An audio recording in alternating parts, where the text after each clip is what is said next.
비행 중인 항공기에 동요를 주게 되는 이른바 악기류를 난기류라고 부르죠. 난기류는 승하행 중인 항공기에 급격한 고도 변화를 유발해서 위협을 주기도 한다고 합니다.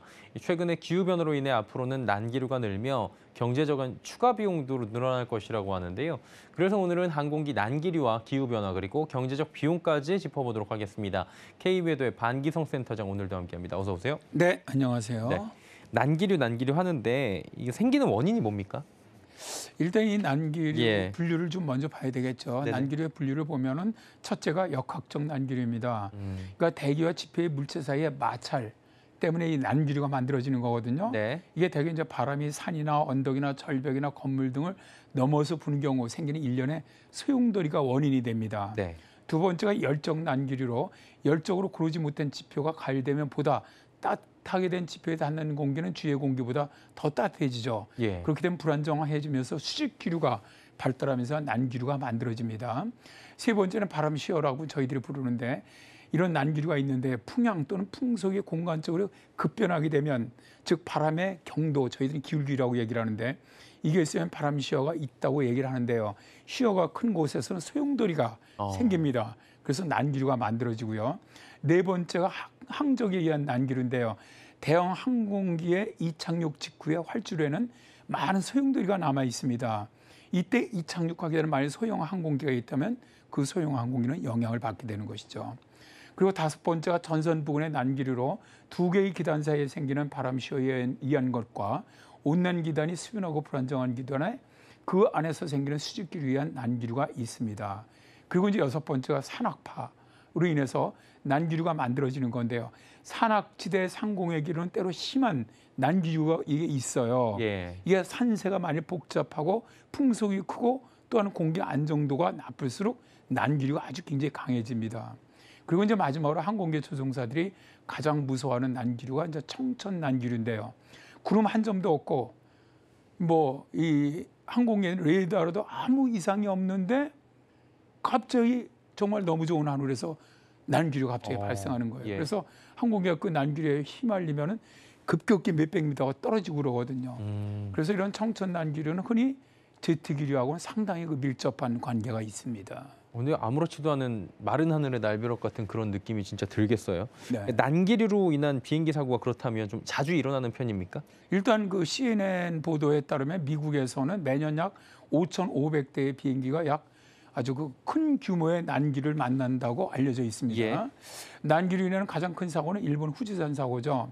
1966년 3월 일본 도쿄 나리타 공항을 출발해서 홍콩으로 가기 위해서 이륙했던 보잉 707 항공기가 후지산의 풍하 측에서 난기류에 휘말리면서 추락을 했습니다. 이로 인해서 항공기에 탔던 123명 전원이 숨지는 사고가 발생을 했는데요. 사고 수사 결과 풍하 측에 강한 산악파에 의한 난기류로 밝혀졌고요. 맑은 날씨에 난기류 사고가 날 수 있음을 보여준 최초의 그런 사례이기도 했습니다. 우리나라 대한항공도 난기류로 사고가 발생한 적이 있는데요. 2012년 6월 대한항공의 보잉 747기가 인도네시아 자카르타 스카르노 하타 공항을 이륙해서 인천으로 향하다가 항공기와 난기류를 만나면서 수직으로 낙하를 했습니다. 그러면 서 있던 승무원들은 천장에 부딪히거나 중심을 잃으며 넘어졌고요. 기차가 심하게 요동치면서 탁재의 음식물들은 모조리 다 쓰러졌고요. 부상당한 승객 및 승무원 10여 명은 입원했던 적이 있습니다. 그리고 2019년에 에어 캐나다 여객기도 심한 난기를 만나서 급강하면서 승객 등 35명이 부상을 입었던 그런 사례가 있죠. 예. 근데 이게 난기류로 기후 변화가 나타나고 이로 인한 뭐 여러 가지 변화가 더 늘어날 수도 있다 이런 거죠? 그렇습니다. 이게 난기류가 항공 안전에는 굉장히 그 위협적인 예. 그런 요소이거든요. 예.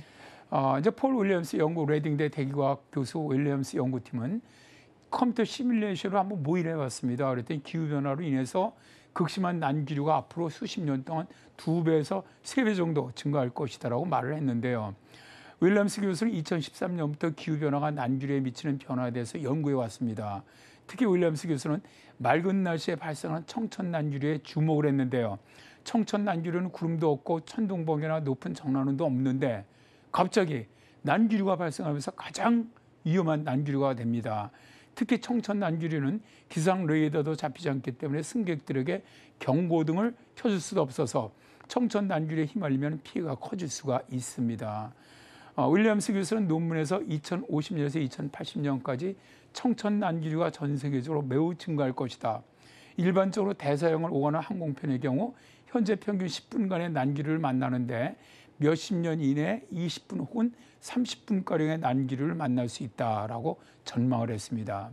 난기류가 늘어나면 비행시간이 늘어나면서 연료 소비도 늘어날 것이라면서 윌리엄스 교수는 난기류 인해 북미와 유럽을 잇는 북대서양 항로에서만 매년 2,100억 원가량의 추가 경제적 비용이 늘어난다. 그러니까 난기류가 더 자주 더 강하게 발생하게 되면 항공사들이 부담해야 할 경제적 부담은 커질 것이다 라고 경고를 했습니다. 청천 난기를 예측하는 기술도 이런 개발들도 참 필요하지만 비행기를 타고 여행할 경우 화장실에 가는 경우가 아니라면 항상 안전벨트를 매는 습관을 가지는 것이 중요하다라는 생각이 들었습니다. 예, 항공기 난기류와 기후 변화에 대한 이야기 들어봤고요. K웨더의 반기성 센터장과 함께했습니다. 고맙습니다. 네, 감사합니다.